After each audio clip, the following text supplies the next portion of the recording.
Hi everyone, I am Live Intentionally Mom, and I wanted to thank you all for the response on the last video that I did. Everyone was very supportive and I appreciated it, and it compelled me to do another video. Please subscribe below.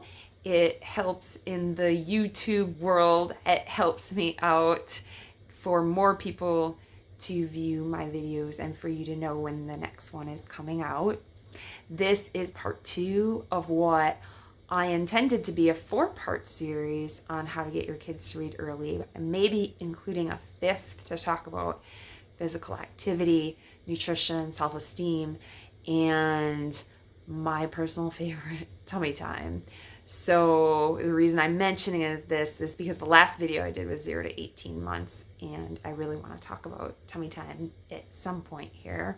My last video, the big takeaways that I talked about was daily reading to your children 30 minutes every day, and to read within the first few weeks, at minimum the first month or 2 of birth.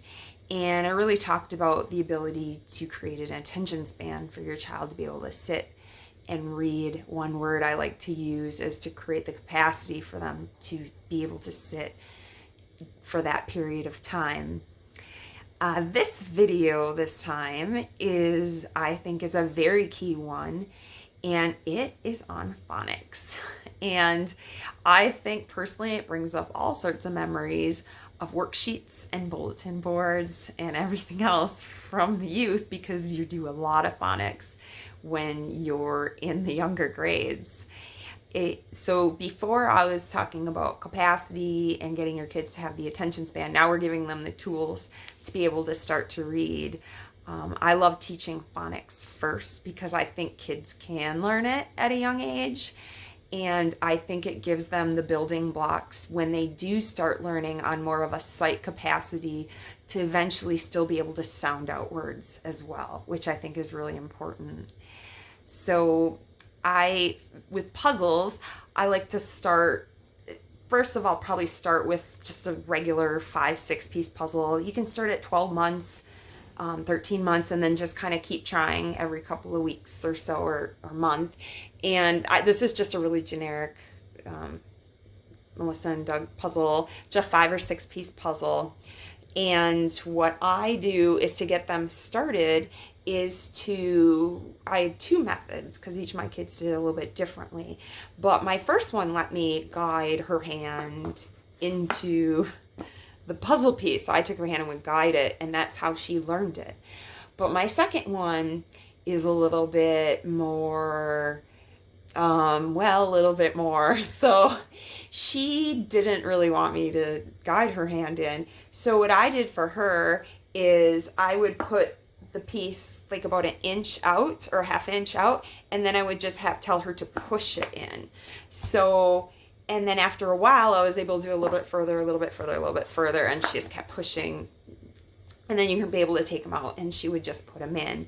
So those are 2 ways to kind of get them started into being able to do the puzzles. So at 18 months you can move them on to the alphabet puzzles. And this is the one that I had. It's another Melissa and Doug puzzle. They're really good at creating these amazing puzzles. And so the same thing, I would just, for whatever way your child is best to learn, maybe there's another way to get them to learn as well. But so then the key thing that I do to get them to learn is I say the letter 3 times, H, H, H, and then I say the sound. And then for this one, it had pictures on it. So I would say for horse. And after a while, they'd be like, H, horse starts with H. And they would be able to learn some words that start with it as well.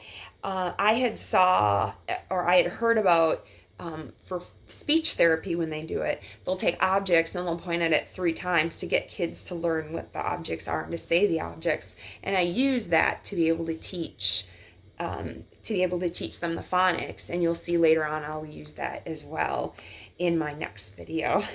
So this is my uppercase puzzle, and then here is then I do one for lowercase, because some of the letters look so different, you definitely want to do an upper and lowercase one. This one was a little bit more difficult because it doesn't have the backing like the other one will have the picture of the backing on it. But the kids, so it's great. It's the second one anyway that they did.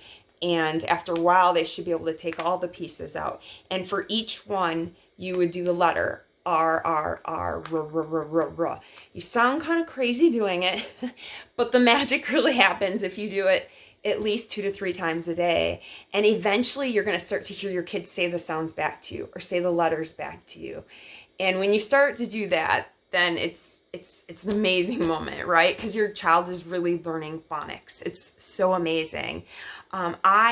I started this at 18 months, but if your child does not know phonics yet, you can still start them at any time later than that as well. And once again, I think it's so key to start them the earlier the better, because when they get older, it's just harder and harder and harder to get them to sit still even. So I try to do it as young as possible. And I think that the younger you do it, it really imprints in their brain more on it. And so I really, really love that. And my daughter, even now, my 2-year-old who's reading chapter books, she still, I tell her the letters, and we haven't done them in a long time. And now I'm teaching her how to write. So I'll ask her for the sound of the letter when we write, and she remembers it. So P, and she'll say pa pa pa. It's just amazing. So I just wanted to thank you all for watching my part 2 of this video. Part 3, we're going to start talking about flashcards, which is great because this is the building blocks, and then the magic really starts to happen even more with the flashcards. So it's pretty amazing. If you please subscribe to my channel and help me out. And thank you so much, everybody, for the support that you've shown already. I really, really appreciate it. And I would love to get more and more kids to be early readers. That is my passion and my goal. See you later. Thank you. Bye.